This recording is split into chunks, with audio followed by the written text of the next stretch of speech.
Okay, for those of you who don't understand or don't know what's going on in Brazil, I'll give you a brief overview. Throughout this campaign, but there were right-wingers like Jair Bolsanaro who were opportunistic and capitalized on this situation and capitalized on justifiable rage against the establishment, and it ended up thrusting him into victory. And the reason why this election is so important is because this doesn't just have implications for the country of Brazil, and really democracy in Brazil more specifically, but it has implications for the world.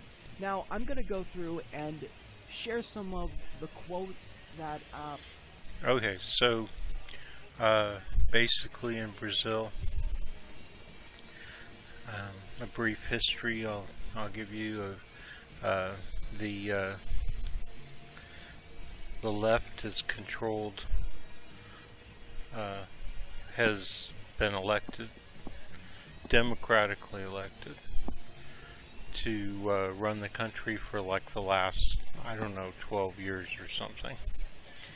And the United States and the capitalists in Brazil don't like that. They like the old dictatorship where they can run things the way they want and hurt who they want. And that's the really sad part of everything that goes on just about anywhere in the world these days. So what they did was, I think they managed to control basically what would be their Congress or Parliament or whatever, and the courts, and the fact is that they prosecuted, but it's persecution if it's all lies and bullshit, right? Just to keep people from running for office and things like that. So now I'm not saying that they might not have some left-wing politicians, labor leaders or whatever, who got drawn into the corruption. But that would be the case, is that they would get lured in for the money, what have you. But the fact is that the corruption, the illegal activity, the drugs, everything in Brazil and all across South America are controlled and by the right wing, right? I mean, for the longest time we all knew that in Colombia the right wing was in charge of the cocaine and in charge of the cartels, and anytime the average person off the street managed to rise up, like I forget what his name was now, then they would act like they were big heroes and crushing the cocaine, but what they were really doing was crushing their competition. So in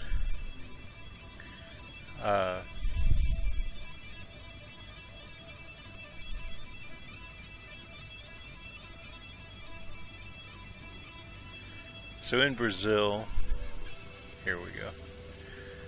If you look at Google, you'll find that the right wing is very much able to avoid any kind of prosecution, even though it's obvious that they're the ones who are in charge of the corruption. And corruption is simply moving government, moving taxpayer money into their own pockets, accepting bribes from companies and stuff, and corrupting the legal system and the police and everybody else. Everything they need to prosecute Lula, for instance. So if you start looking at Lula, you find out that there's no evidence against him. They're just able to railroad him and other people. I forget what her name is. She was president. She was kicked out of being president on corruption charges. I don't know if she's sitting in jail too. So they've managed to basically do a coup without, a fight in the streets, a civil war kind of thing. A bloodless coup. I doubt that it's really bloodless, but for all practical purposes, they're able to keep it out of the news and stuff. So when you look at the massive amount of hits here, and if you wanted to go to each one and read about them, you would find out that they, just what I said, they control the courts and the police and everything. And they're able to simply incarcerate their enemies and keep them out of public office. Even though they had been in charge of the country for 12 years based on a mandate from the people by democracy. And you'll see that over and over and over again.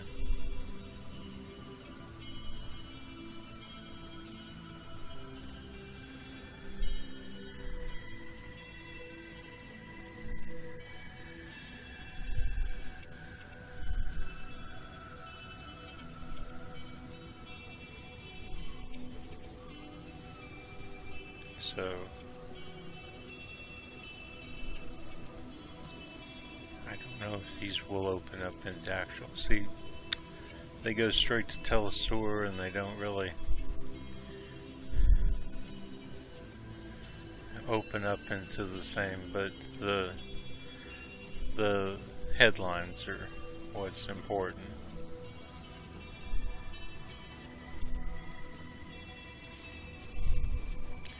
So no evidence, and no. The fact is that there is no case against him. They just wanted to get him off the streets and borrow him from running because he would have destroyed them in the election. Whereas on the other hand, if you look at Temer, it's exactly the opposite. And let's get past all these. Where is... Now this is... I hate to get off the subject, but why are they avoiding Yahoo? Because if you go to all these different... I mean, yeah,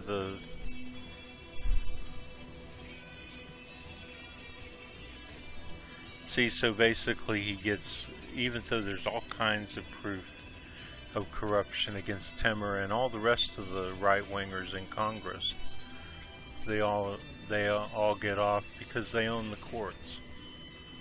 I mean, it's really disgusting, isn't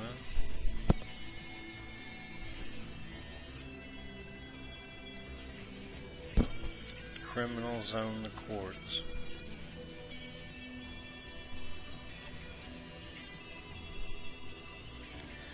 I'm gonna see if we can. This will be interesting. So, same Google search, but, and I mean it's odd because Google owns YouTube, right? And yet they seem to be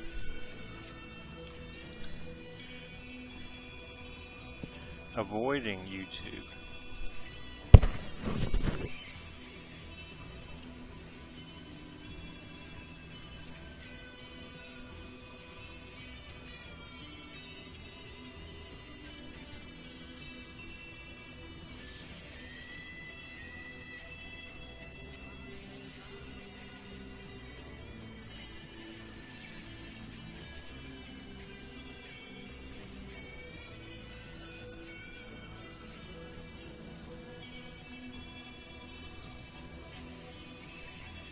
Brazilian President Michel Temer has taken millions of dollars in bribes since 2010, according to testimony released by the Supreme Court. The plea bargain testimony came.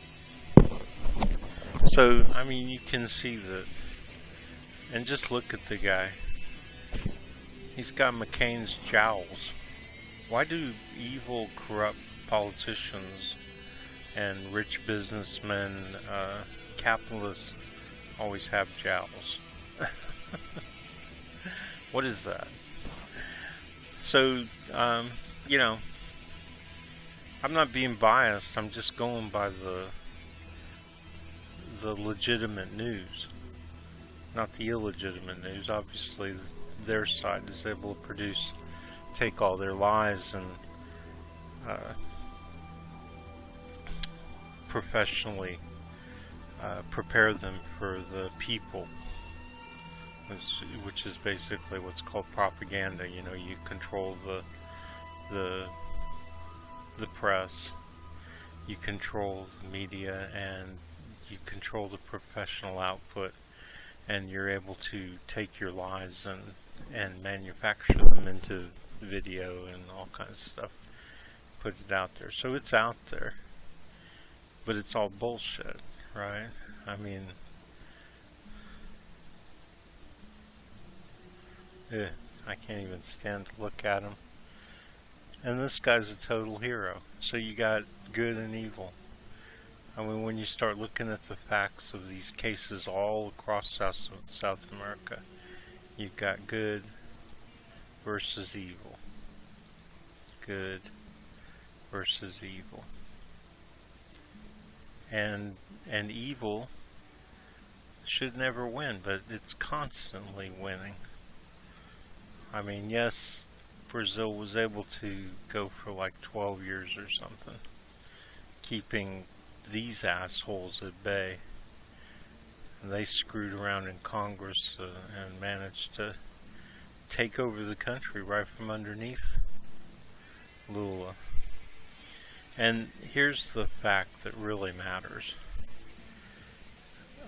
The people are upset, but they're not upset about corruption. They're upset about the lack of income equality. They're upset about the fact that putting Lula and his people in power for 12 years didn't produce some income for them. Right? They're mad they're still living in shanty towns in Rio, you know, stuff like that.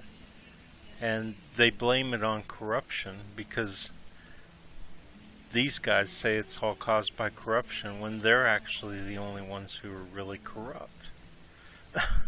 But they blame it on the government, and the government, as the government, has to accept a certain amount of responsibility. They haven't managed to stop them from being corrupt. Which means that they can say that they're corrupt. I know, it's ridiculous, right?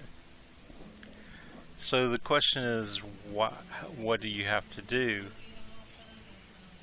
as these guys to stop these guys' corruption? So that's an important question.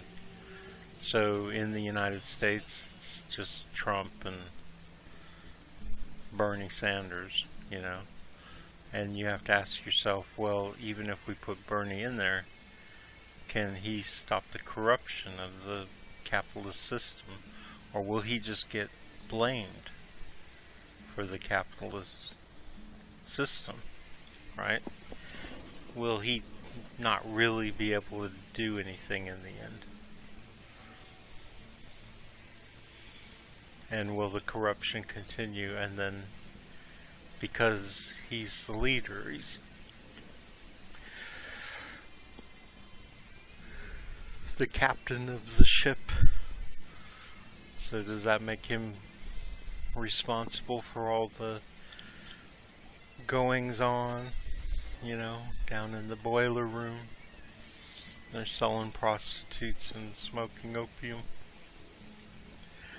And we put him in charge to put an end to that and make life for everybody on the boat a little nicer.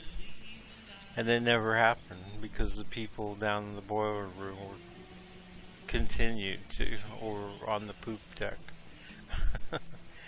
continued their corruption, and then all that they have to say is, well, guess what? Your guys came over and they smoked some opium and played some with the prostitutes, so they're even more corrupt than we are.